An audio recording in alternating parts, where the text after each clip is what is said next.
A video on making a bit of pork stroke bacon ragu. So I've made had some offcuts of pork which I've just salted for a couple of days, and it's made like I've got hiccups. Got a bit of bacon. So I kind of thought, well, we'll make a bit of ragu, and using up that, and it'll be part of the 10 simple ingredients. So we'll make a bit of a bit of a pork ragu, and then we'll make some. We'll have a go at making some pasta as well. It might be 2 videos, it might be 1. And then this is the. So I was rendering down some pork skin and pork fat to make lard. And these are all the kind of bits that are left after all the lard's kind of been squished out of it. So I kind of thought, we'll throw those away. We'll throw those away. If you had a dog, give them to the dog, and the dog will love. Well, the dog just loves you anyway, doesn't it? Regardless of how many treats you give it.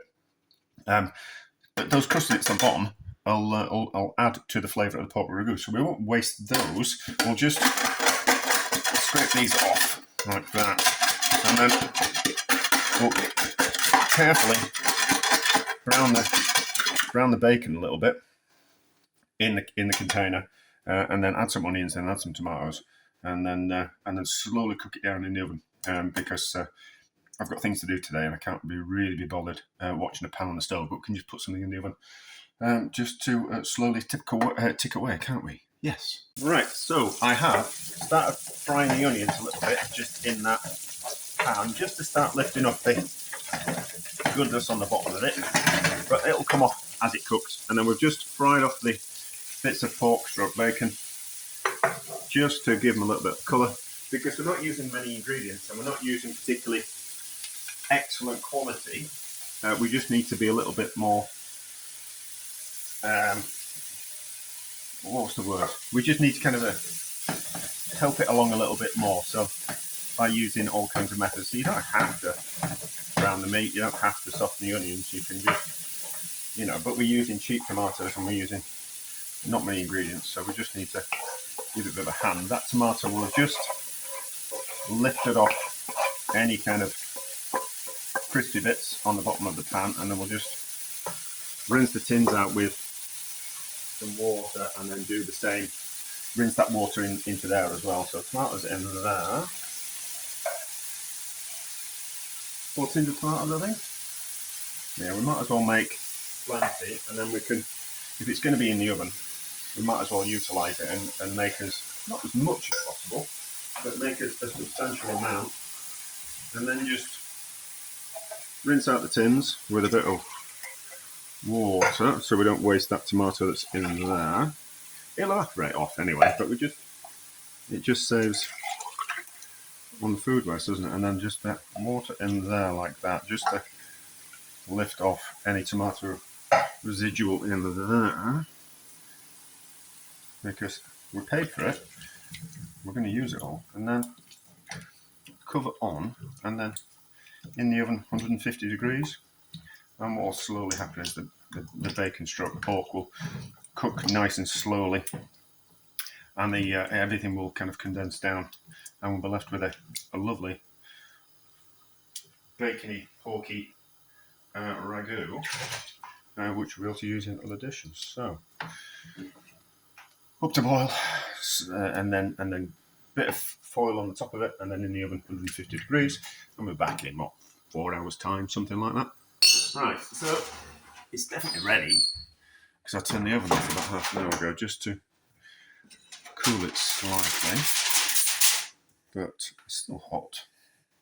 As you can see, the meat is lovely and tender. I need to fold to bits there. So we need to pull the meat to one side, and then we can shred it, and then the rest of the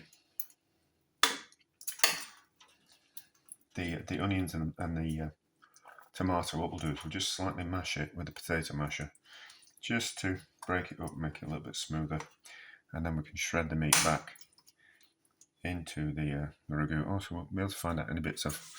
Now we should pull the meat out. We'll pull the meat out and use the foil. So, but you get the idea of what we'll do. So We'll pull the meat to one side, but I'll just get the potato masher in there and just squish the onion and tomato just to make it a bit smoother, like that. Could puree it, but we just need to make it a little bit more puree. I was thinking, I didn't say, but I was thinking about putting some carrot in. But I think if we're going to put carrot in a ragu, then we really need to put celery in, and there isn't celery in the 10 simple ingredients. So, but that's what I normally would do. I would put in carrots, onion, and celery, and you get a nice savouriness from the celery, which offsets the sweetness of the carrots. But there you go. So, how's that meat taste?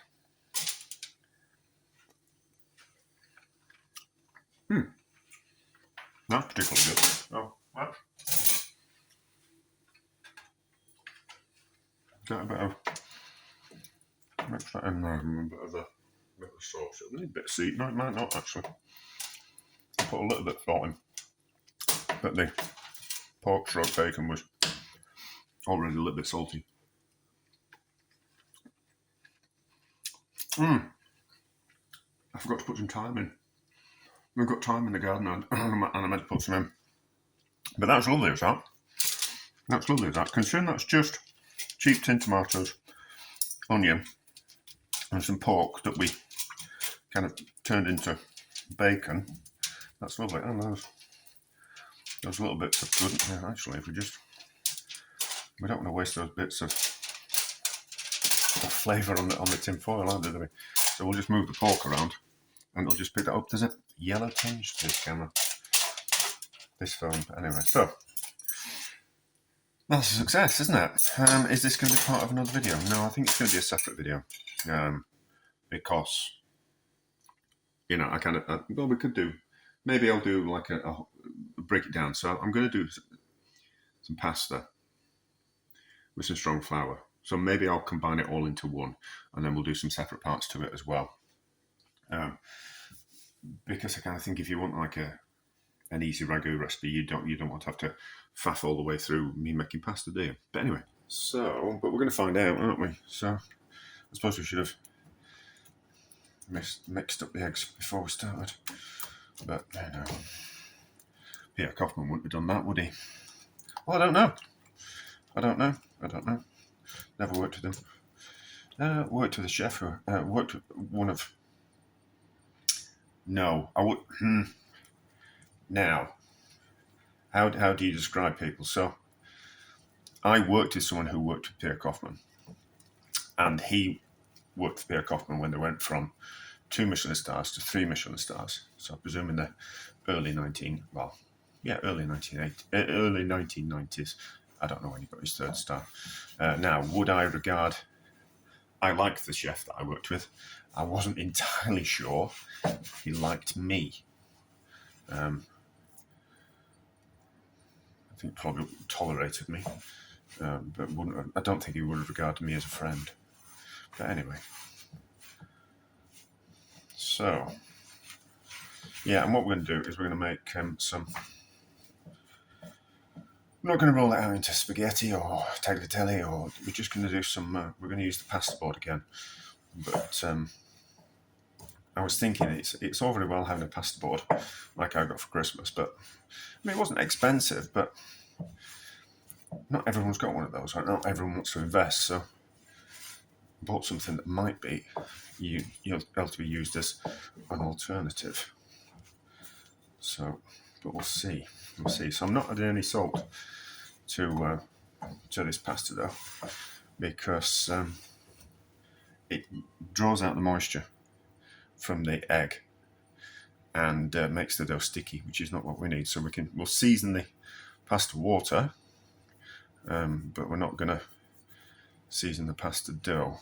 So, I should know this. I should have known it for years, but no, I always assumed that you just season everything. Not always. The same with something like a hash brown or like a potato cake or any kind of potato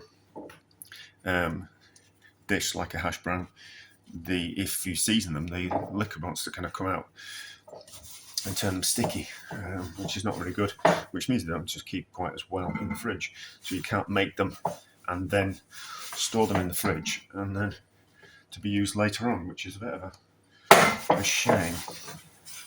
Same with gnocchi and things like that. You know, you shouldn't be. If you're going to season it,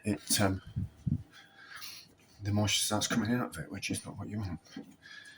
So, right, I've got sticky dough on my hands. We need to give this a knead for, I don't know, a couple of minutes, just to kind of get it coming together. Kneading on top of my board, on top of my cooker, is not a good idea. It was a little bit sticky, but I don't think I'm that bothered about that. We can always add a little bit more flour as we go. As the dough will hydrate as we work the flour into the egg and give it a knead. So that is the idea behind resting things. It's not to relax the gluten as such. It's more a case of making sure that all the liquid is completely absorbed into the flour. Same with bread, same with pastry. And I assume, although assumptions make fools of us all, it's the same with pasta dough. It doesn't need to be incredibly smooth dough because we're not going to turn it into spaghetti or noodles or whatever you want to call it, whichever shape that you're going to be. So it doesn't need to be, it can be kind of quite rough. But that's coming together all right, isn't it? It's not sticking to the board, it's sticking to my hands. But that is the nature of pasta and pastry and bread. That looks all right. So we'll let that, we don't want to overwork it too much because we don't want to activate too much of the gluten in the flour, but we have to knead it so it's relatively smooth. But that looks kind of coming all together. So we'll put a cover on it, we'll give it a rest, and then we'll see what it looks like a bit later on when I'm going to form it and cook it. So that's a pasta board or a gnocchi board, and you just roll the pasta down it. But I was kind of thinking, you have to buy those. But can we use, and I'm sure I've seen someone use a cone or similar. So I bought these two cheap cones while I was out. That one, it's got squiggly lines. I kind of thought, that might be quite interesting. You might be able to get it to work. And then this one is just a cheap 50p, or was it 60p? Cone. I need a pair of scissors to get into that. So I'm not holding out much luck for this one because I think it's going to be so cheap that it's just going to break because we need a little bit of force. But we'll give it a go. So I'll let the pasta into a sausage shape. We might need some flour, but I've got some at hand. I'm actually prepared for once. So, and then I'll just have to remind myself. So the pasta looks all right. It looks nice and eggy. So it was 100 grams of pasta per egg. I did have a knife. And we might have a go at making some orecchiette as well. So about that much. Maybe a bit less.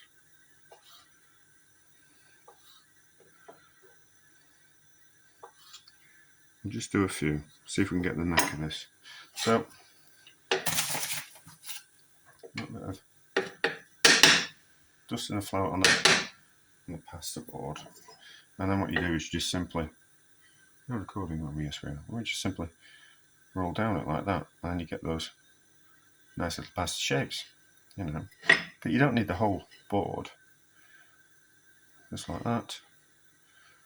Just like that. So that's enough of those. So that's how you do that. Can we do the same with these? So instead of spending a fiver, can we spend 30p? Ish. That kind of works, doesn't it? Yeah, that works, doesn't it? And if, so it's deeper ridges as well. So if we look at that, that's kind of quite deep ridges. So we don't need to buy one of those. We can use one of these, which fits in with what I like. If we can. So yeah, it was the guy from. It's something that I've always believed anyway, but it was the guy from MythBusters. I've forgotten his name, and he said that if you're going to start a hobby, you should start as cheaply as possible.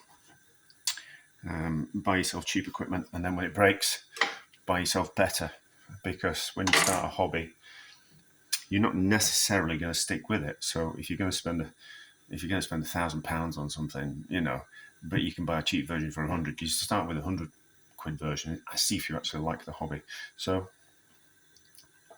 buying one of those, I think, spot on. How does it work with this one? Because you might have one of these around the house. Yeah, still, it works with that. It just needs a little bit of a dusting with flour, but works with that as well. So it does the job. Could do to be a little bit longer in the prongs, but it does the job. It does the job. Not reinventing the wheel here, are we? But you get the idea. No, you just need to be careful with the flour, because it wants to slip. But we're not. It's not rocket science. This is it, And if we use the, it'll be the wrong sauce for the wrong pasta. Well, there is sauces for pasta and pasta for sauces. I don't follow those rules because I'm not Italian and I'm not in Italy. And there's no one standing over me telling me I should do it. So you get the idea. That works, does that? So I'll do a few more, and then it's not gonna. Oh yeah, we'll what we call it? We'll cook the pasta, and then we'll hot guy, and we'll have it in a bit of sauce as well. This might be part of a bigger video, but we'll kind of see. But anyway, so it certainly works, doesn't it? These overcooking, I got sidetracked. They certainly need to come out. Oh, they're lovely. Oh, look at those. They're puffed up really well. So that's a bonus. I didn't think I'd done enough, but there's going to be, for the first batch, that's going to be fine. How do they taste? Varying successes with me faffing around with them, like. No, that is perfectly acceptable pasta. Not perfect, but perfectly acceptable. So, strong bread flour works in making pasta. So, I've just warmed up a bit of this ragu. Let's put it over the pasta, move it around. And will this be a success for the 10 Simple Ingredients project? I think it will be. I think this ragu's nice, and I think this pasta's nice. So it will. They look like gnocchi, but what's it taste like all together?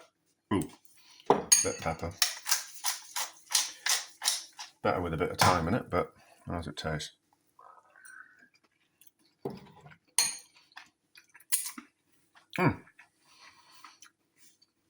That's all there is, that.